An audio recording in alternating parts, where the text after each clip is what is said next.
இன்னும் ஒரு சகோதரர் என்ன கேட்கிறாருன்னு சொன்னா, நாங்க ஒரு ஜனாசாவை வைக்கின்ற நேரத்துல வீட்டுல ஒரு ஜனாசா ஏற்படுத்தி அந்த ஜனாசாவை நாங்க ஒரு தட்டுல போட்டு வச்சிருக்கிறோம்.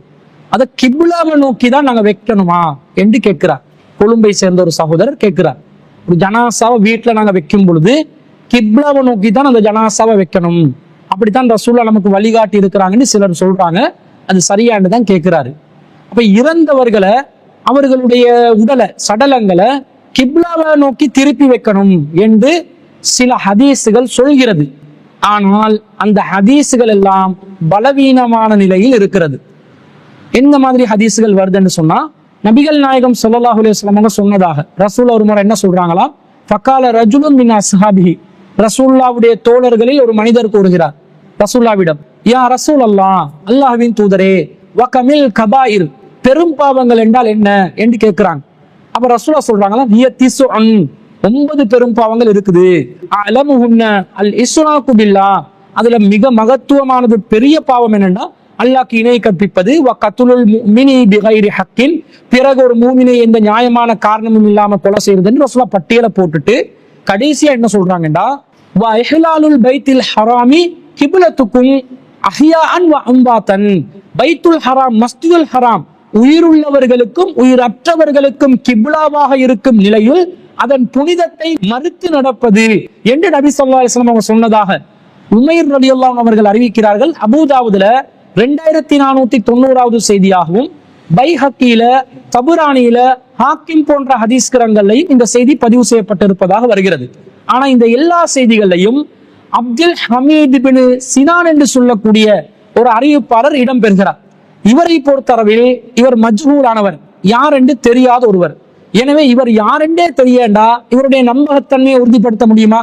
அவர் நினைவாற்றல் உள்ளவரா, இட்டுக்கட்டி சொல்லுவாரா இல்லையா, உண்மையாளராக இருந்தாரா, நம்பகத்தன்மையில நல்ல நல்ல வலிமையானவரா இருந்தாரா இல்லையான்றது தெரியல. யாரென்றே தெரியாட்டி ஒருத்தர் நல்லவராகவும் இருக்கலாம், கெட்டவராகவும் இருக்கலாம். ஹதீசுகள்ல ஒருத்தர் தகவல் அறிவிப்பதாக இருந்தா அவருடைய நம்பகத்தன்மை உறுதி செய்யப்பட்டால் தான் ஒரு செய்தியை ஏற்றுக்கொள்ள வேண்டும்.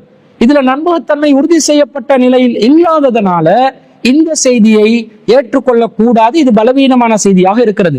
அதே போன்று இதே கருத்துல வரக்கூடிய இன்னொரு செய்தி வருகிறது.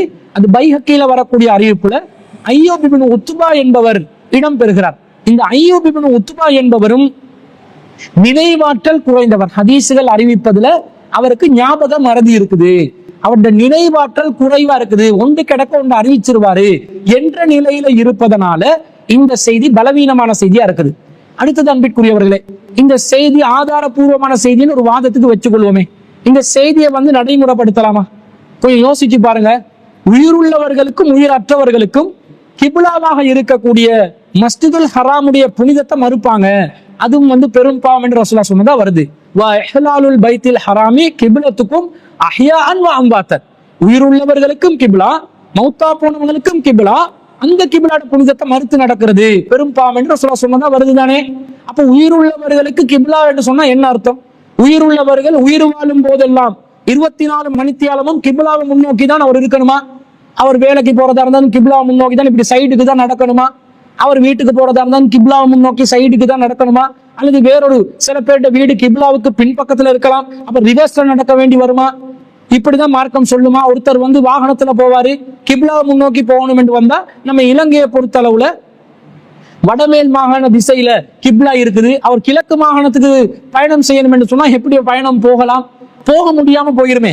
அப்ப கிப்லாவை புனிதப்படுத்தணும் என்றா 24 மணித்தியாலமும் கிப்லாவை முன்னோக்கி இருக்கணும் என்று அர்த்தம் இல்லை. ஒருத்தர் உயிரோடு இருக்கிறவர் கிப்லாவை புனிதப்படுத்துறது எப்ப? அவர் கிப்லாவை நோக்கி தொழணும், அவருடைய தொழுகையை கிப்லாவை நோக்கி அமைக்கணும். ஐவேளை தொழுகையை தொழுகிறார், உபரியான தொழுகையை தொழுகிறார், சுன்னத்தான தொழுகைகளை தொழுகிறார். இப்படி தொழும் போது திசைகள் எதென்றாலும் பிரச்சனை இல்லைன்னு இருந்து தொழக்கூடாது. அல்லாஹ் தஆலா ஃபவல்லி வஜ்ஹக ஸத்ரல் மஸ்ஜிதுல் ஹராம் என்று அல்லாஹ் சொல்லிட்டான். நபியே உன் முகத்தை மஸ்ஜிதுல் ஹராமை நோக்கி திருப்புங்கன்ட்டான். அப்ப எது மஸ்ஜிதுல் ஹராமா இருக்குதோ அந்த கிப்லாவை நோக்கி நாங்கள் நம்முடைய முகங்களை தொழுவும் போது திருப்பிக் கொள்ள வேண்டும். தொழும் போதுதான் திருப்பணும். அப்ப உயிரோடு இருப்பவர் தொழுவும் போதுதான் கிப்லாவை நோக்கி தன்னை திருப்பிக் கொள்ள வேண்டும் என்றால், இறந்தவரும் தொழும் போதுதானே கிப்லாவை நோக்கி அவரை திருப்பிக் கொள்ளணும். அப்ப இறந்தவருக்கு தொழுகைன்னு ஒன்று இருக்குதா? இறந்தவருக்கு தான் எல்லா செயல்களும் துண்டிக்கப்பட்டு விடுமே. ஒரு ஆதமுடைய மகன் மரணித்து விட்டால் எல்லா செயலும் துண்டிக்கப்பட்டுவிடும், அவருக்கு தொழுகை கடமையாகாது. இன்னும் சொல்ல போனால் ரசூல்லா இறந்தவர்களை அவருக்காக வேண்டி மற்றவர்கள் ஜனாசா தொழுகை தொழும் போது கூட கிப்லாவுக்கு குறுக்கதான் வைக்க சொல்றாங்க, கிப்லாவுக்கு குரஸா வைங்க. அப்ப உயிரோடு இருப்பவரும் மரணித்தவரும் கிப்லாவை நோக்கியே இருக்கணும் என்பது ஒரு சட்டமாக இருக்குமே. ஆனால் தொழுகும் போதும் ரசூல்லா கிப்லாவை நோக்கியே அந்த ஜனாசாவை வைங்க, அதுக்கு பிறகு சஃப்பு ஒழுங்க வச்சுக்கோங்க என்று சொல்லி இருப்பாங்களா? இல்லையா? இல்ல. மாறாக ரசூல்லா என்ன சொல்றாங்க? இமாம் நிற்க வேண்டும், கிப்லாவுக்கும் இமாமுக்கும் மத்தியிலே குறுக்க பக்க வாக்கில் தான் ஜனாசாவை வைக்க வேண்டும் என்று சொல்வதிலிருந்து மரணித்தவர் கிப்லாவை நோக்க வேண்டியதில்லை என்று தெளிவாக விளங்குகிறது. அப்ப இது பலவீனமான செய்தியாகவும் இருக்கிறது. அந்த கருத்தும் கிப்லாவை முன்னோக்கணும் என்பது மரணித்தவருக்கு பொருந்தாது என்பதும் தெளிவாக விளங்குவதனால ஜனாசா ஒன்று நாங்க வீட்டுல வைக்கும் போது கிப்லாவை முன்னோக்கி வைக்கணும் என்றது இல்லை.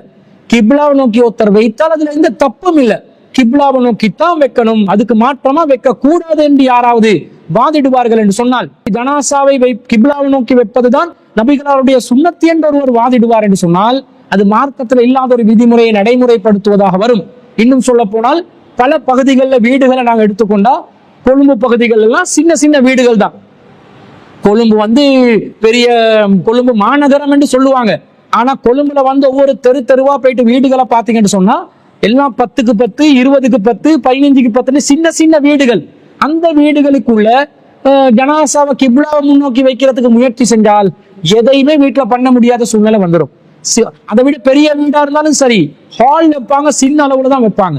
அப்ப ஜனாசாவை கிப்லாவை நோக்கி வைங்க, கிப்லாவை நோக்கி வைங்க என்று அந்த வீடுகள் இருக்கின்ற அமைப்புக்கும் அது பொருத்தமானதாக இருக்காது, நடைமுறை சிக்கல்கள் வரக்கூடியதாக இருக்கும் என்பதனாலும் இதை மார்க்கம் நமக்கு வழிகாட்டிய ஒரு விஷயமாக இருக்காது என்பதை மேலதிகமாக நாங்கள் விளங்கிக் கொள்கிறோம். எனவே ஜனாசாவை கிப்லாவை முன்னோக்கி வைக்க வேண்டும் என்பது எந்த ஒரு சட்டமும் இல்லை, அதை நாங்கள் கடைபிடிக்க வேண்டிய அவசியம் இல்லை. ஒருத்தர் கடைபிடித்தால் மார்க்கம் கட்டளையிடுகிறது என்ற அடிப்படையில் இல்லாமல் அவர் விரும்புகிறார் என்று சொன்னால் விரும்புவதை செய்யலாம். எந்த திசையை நோக்கி வச்சாலும் பரவாயில்லை என்று இருக்கும்போது கிப்லாவை நோக்கி வச்சா நல்லது என்று ஒருத்தர் நினைச்சா, நான் அதை விரும்புறேன் என்று நினைச்சா அதை செய்யலாமே தவிர அந்த செயல்பாட்டில் அவர் ஈடுபட்டதனால் அதற்கு பிரத்யேகமாக நன்மைகள் அல்லாவிடம் கிடைக்கும் என்று எதுவுமே இல்லை.